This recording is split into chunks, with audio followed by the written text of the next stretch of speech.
ದೇಶದ ರಕ್ಷಣಾ ಸಿದ್ಧತೆಯನ್ನು ಬಲಪಡಿಸುವ ಹಾಗೂ ತುರ್ತು ಪರಿಸ್ಥಿತಿಗಳನ್ನು ಎದುರಿಸುವ ಸಿದ್ಧತೆಯ ಭಾಗವಾಗಿ ಶಿವಮೊಗ್ಗ ನಗರದಲ್ಲಿ ವೈಮಾನಿಕ ದಾಳಿ ಹಾಗೂ ತುರ್ತು ಸಂದರ್ಭಗಳಲ್ಲಿ ಕೈಗೊಳ್ಳಬೇಕಾದ ಸುರಕ್ಷತಾ ಕ್ರಮಗಳ ಕುರಿತಂತೆ ಸಾರ್ವಜನಿಕರಲ್ಲಿ ಅರಿವು ಮೂಡಿಸಲು ಮತ್ತು ಇಲಾಖೆಗಳ ಸನ್ನದ್ಧತೆಯನ್ನು ಪರಿಶೀಲಿಸಲು ಜೂನ್ 5ರ ಸಂಜೆ ಶಿವಮೊಗ್ಗ ನಗರದ ನೆಹರು ಕ್ರೀಡಾಂಗಣದಲ್ಲಿ ಏರ್ಪಡಿಸಲಾಗಿದ್ದ ಮಾಕ್ ಡ್ರಿಲ್ ಯಶಸ್ವಿಯಾಗಿ ಜರುಗಿತು.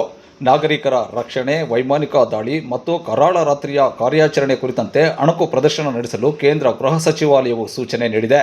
ಅದರಂತೆ ಜಿಲ್ಲಾ ಮಟ್ಟದಲ್ಲಿ ಸದರಿ ಪ್ರದರ್ಶನವನ್ನು ಆಯೋಜಿಸಲಾಗಿತ್ತು.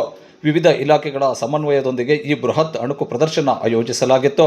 ಜಿಲ್ಲಾಡಳಿತ, ಪೊಲೀಸ್ ಇಲಾಖೆ, ಗೃಹ ರಕ್ಷಕ ದಳ, ಅಗ್ನಿಶಾಮಕ ದಳ ಮತ್ತು ತುರ್ತು ಸೇವೆಗಳ ನಾಗರಿಕ ರಕ್ಷಣಾ ಸ್ವಯಂ ಸೇವಕರು, ಆರೋಗ್ಯ ಇಲಾಖೆ, ಎನ್ಸಿಸಿ, ಮಹಾನಗರ ಪಾಲಿಕೆ, ಕಂದಾಯ ಇಲಾಖೆ ಹಾಗೂ ಕೆಎಸ್ಆರ್ಟಿಸಿ ಸಿಬ್ಬಂದಿಗಳು ಸದರಿ ಪ್ರದರ್ಶನದಲ್ಲಿ ಭಾಗಿಯಾಗಿದ್ದರು. ಜನರನ್ನ ಸುರಕ್ಷಿತ ಮಾರ್ಗಗಳ ಹೋಗುವಂತೆ ಎವ್ಯಾಕ್ಯುಯೇಷನ್ ಸೂಚನೆ ನೀಡ್ತಾ ಇದ್ದಾರೆ. ಈಗ ಆಂಬುಲೆನ್ಸ್ ಘಟನಾ ಸ್ಥಳಕ್ಕೆ ಆಗಮನವಾಗ್ತಾ ಇದೆ. ಆಂಬುಲೆನ್ಸ್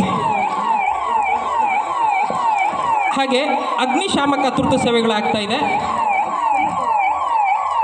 ಈ ಸ್ಥಳೀಯ ಪೊಲೀಸ್ ಠಾಣೆ SHO ಅವರು ಭದ್ರತಾ ಸಿಬ್ಬಂದಿಯೊಂದಿಗೆ ತಕ್ಷಣ ಆಗಮನ ಪರಿಸ್ಥಿತಿ ಅವಲೋಕನ ಘಟನೆ ನಡೆದ ಸ್ಥಳದ ಸುತ್ತ ಆಗಮಿಸ್ತಾ ಇದ್ದಾರೆ SHO ಅವರು. ಹಾಗೆ ಸೂಕೋತೊಂಡ ASC ತಂಡ ಆಗಮಿಸ್ತಾ ಇದೆ.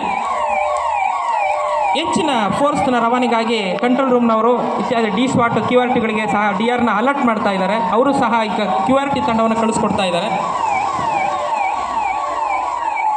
ASC ತಂಡದವರು ಹಾಗೂ ಬಾಂಬ್ ಪತ್ತೆ ಶ್ವಾನದೊಂದಿಗೆ ಸಂಪೂರ್ಣವಾಗಿ ಸ್ಥಳವನ್ನು ಪರಿಶೀಲನೆ ಮಾಡ್ತಾ ಇದ್ದಾರೆ. ತಮ್ಮ DSMD, NLG ಹಾಗೂ ಇನ್ನಿತರ ಇಕ್ವಿಪ್ಮೆಂಟ್ ಮೂಲಕ ಸಂಪೂರ್ಣ ಸ್ಥಳವನ್ನು ಪರಿಶೀಲನೆ ಮಾಡ್ತಾ ಇದ್ದಾರೆ.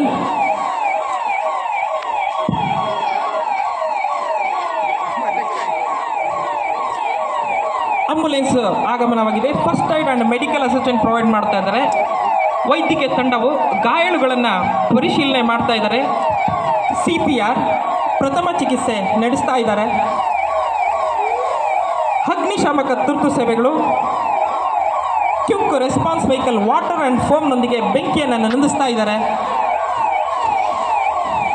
ಪ್ರಾಕ್ಸಿಮಿಟಿ ಸೂಟ್ನೊಂದಿಗೆ ಹೋಸ್ ಫೈರ್ ಎಕ್ಸ್ಟಿಂಕ್ಷರ್, ಫೈರೋಸ್ಮ್ಯಾಕ್, ಫೈರ್ ಬ್ಲಾಂಕೆಟ್ ಇನ್ನಿತರ ಅಗತ್ಯ ಪರಿಕರಗಳೊಂದಿಗೆ ಬೆಂಕಿಯನ್ನು ನಂದಿಸುವ ಕಾರ್ಯವನ್ನು ನಿರ್ವಹಿಸ್ತಾ ಇದ್ದಾರೆ ಫೈರ್ ಆ್ಯಂಡ್ ಎಮರ್ಜೆನ್ಸಿ ಸರ್ವಿಸ್.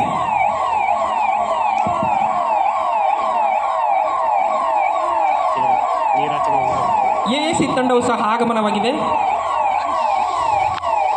ಅಗತ್ಯ ಉಪಕರಣಗಳು DSMD, NLJE, ಬಾಂಬ್ ಬ್ಲಾಂಕೆಟ್ನೊಂದಿಗೆ ಸುತ್ತಮುತ್ತಲಿನ ಪ್ರದೇಶವನ್ನು ಅತ್ಯಂತ ಜಾಗರೂಕತೆಯಿಂದ ಶೋಧನೆಯನ್ನು ಮಾಡ್ತಾ ಇದ್ದಾರೆ.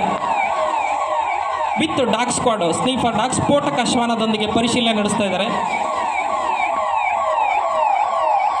ಸೋಕೋ ತಂಡದವರು ಸ್ಥಳೀಯ ಪೊಲೀಸರೊಂದಿಗೆ ಘಟನಾ ನಡೆದ ಸ್ಥಳದ ವೈಜ್ಞಾನಿಕ ತನಿಖೆ ಮತ್ತು ಸಾಕ್ಷ್ಯ ಸಂಗ್ರಹಣ ಜವಾಬ್ದಾರಿಯನ್ನು ನಿರ್ವಹಿಸ್ತಾ ಇದ್ದಾರೆ.